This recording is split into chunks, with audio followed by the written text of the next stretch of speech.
Social democratic party of India के national president तस्लीम रहमानी ने कल प्रेस कॉन्फ्रेंस ली, जिसमें ललकारते हुए साफ तौर पर कहा कि अयोध्या में हिंदुत्ववादी तंजीमें अगर 5 लाख लोगों को जमा कर सकती है तो हम भी 25 लाख लोगों को जमा कर सकते हैं, लेकिन कानून इसकी इजाजत नहीं देता। उन्होंने कहा कि प्राइम मिनिस्टर नरेंद्र मोदी राजधर्म का पालन नहीं कर रहे हैं। साथ में ये भी कहा कि बाबरी मस्जिद शहीद होने के बाद वजीर आजम नरसिम्हा राव ने मस्जिद को दोबारा तामीर करने का वादा किया था। हम इस वादे को याद दिलाने के लिए 6 दिसंबर के रोज बाबरी मस्जिद के हक में दिल्ली में एक बड़ी रैली निकालेंगे।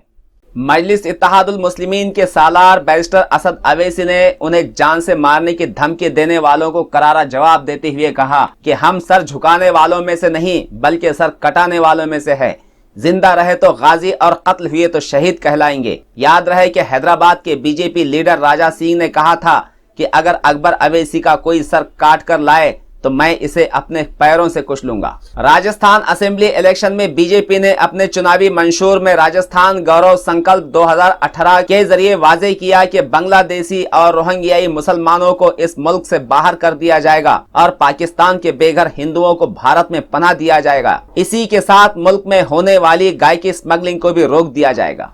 मजलिस इत्तेहादुल मुस्लिमीन के सरबराह बैरिस्टर असद अवैसी ने कहा कि इस्लाम के चौथे खलीफा हजरत अली पर यूपी के वजीर आला योगी आदित्यनाथ की बातें बिल्कुल बेबुनियाद है। याद रहे कि बीजेपी के लीडर्स इस वक्त अपने सियासी मफादात की खातिर इस्लामी तालीमात का सहारा लेकर मुसलमानों को गुमराह कर रहे हैं। न खाएंगे न खाने देने का वादा करने वाली बीजेपी के सदर अमित शाह ने अकलियत दुश्मनी का सबूत देते हुए कहा कि न माइनॉरिटी को रिजर्वेशन देंगे और न देने देंगे। मजलिस इत्तेहादुल मुस्लिमीन का नाम लेकर अमित शाह ने कहा कि हम ऐसी हुकूमत देंगे कि किसी को भी मजलिस की जरूरत न होगी। साथ ही साथ सुप्रीम कोर्ट ने रिजर्वेशन की लिमिट सिर्फ 50% रखी है और माइनॉरिटी को रिजर्वेशन नहीं दिया जा सकता। महाराष्ट्र के विदर्भा और कोकण के सिंचन प्रोजेक्ट्स में अजित दादा पवार को काला बाजारी का जिम्मेदार करार देते हुए एंटी करप्शन ब्यूरो डिपार्टमेंट ने मुंबई हाईकोर्ट की नागपुर बेंच में एफिडेविट दाखिल किया है। इस पर अजित दादा पवार ने कहा कि मुझे अदालत पर पूरा भरोसा है और फिलहाल मामला अदालत में होने की वजह से